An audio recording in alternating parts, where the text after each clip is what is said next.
Join me, 48 Hours correspondent Erin Moriarty, on my podcast, My Life of Crime, as I take on true crime investigations like no other. This season, I'm looking into the labyrinth of crime and secrets within families. I'm cutting straight to the evidence and talking to the people directly involved, including investigators and the families of victims. Listen to My Life of Crime with Erin Moriarty wherever you get your podcasts.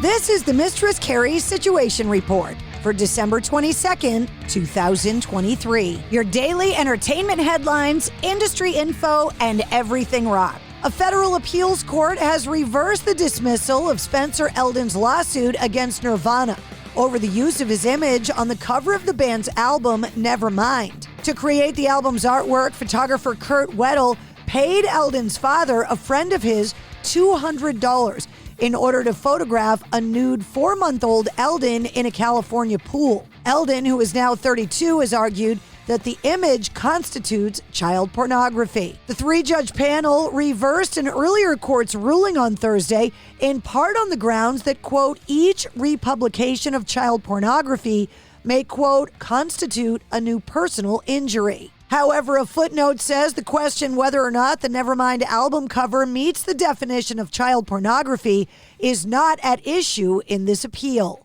A snippet of the new song Kool-Aid was shared by Ollie Sykes from Bring Me the Horizon. Sharing the sample of the song on his Instagram stories, the band's frontman also gave us 3 new song titles, with the opening track, Scream, being the working title, and shared a glimpse of what Kool-Aid sounds like. Dee Snider is not mincing words when asked about the financial difficulties facing musicians today. The Twisted Sister frontman said on the Jeremy White Show that his fellow rockers are being killed by streaming platforms' low payments, saying, quote, Spotify, the wholesale, you pay the 1 monthly fee, we're getting so little.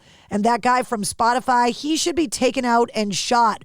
When he heard the artists were complaining about how little they were getting paid, his response was, make more music, like we're producing cans of Coke. Schneider was referencing billionaire Spotify CEO Daniel Ek, who in 2020 noted that, quote, some artists that used to do well in the past may not do well in this future landscape, where you can't just record music once every 3 to 4 years and think that's going to be enough. Make more music, it's insulting and belittling, Dee Snider said.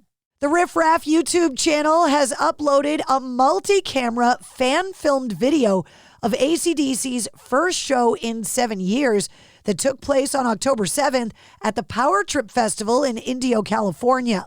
AC/DC ran through a 24-song set, closing out the second day of the 3-day event at the Empire Polo Club. Motley Crue has canceled its planned 2023 Crue New Year's Eve show in Palm Springs. The band shared the news just 10 days before the performance was scheduled at the Acrisure Arena, saying, quote, it's with deep regret that we inform you that the Crue's New Year's Eve show in Palm Springs is being canceled.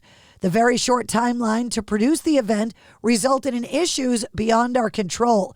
We look forward to seeing you all in 2024. The Doors drummer John Densmore and legendary rock photographer Henry Diltz joined Healthy Housing Foundation, a division of AIDS Healthcare Foundation, this past Tuesday to celebrate AHF's acquisition of the historic Morrison Hotel, a 1914 single-room occupancy building in downtown Los Angeles. The Doors and the photographer Henry Diltz made the Morrison Hotel famous with their iconic album cover shot released in 1970. Densmore saying Jim Morrison would be very pleased to know that the site of the cover of our 5th album, Morrison Hotel, is now going to be the site of affordable housing. The people who work in the city can't afford to live in the city, so the Morrison Hotel is going to be a solution to that problem. On behalf of Jim and me, we're very pleased about that and proud. Brandon Flowers has spoken to NME about what's next for the Killers, as well as teasing a Hot Fuss anniversary tour and exclusively revealing work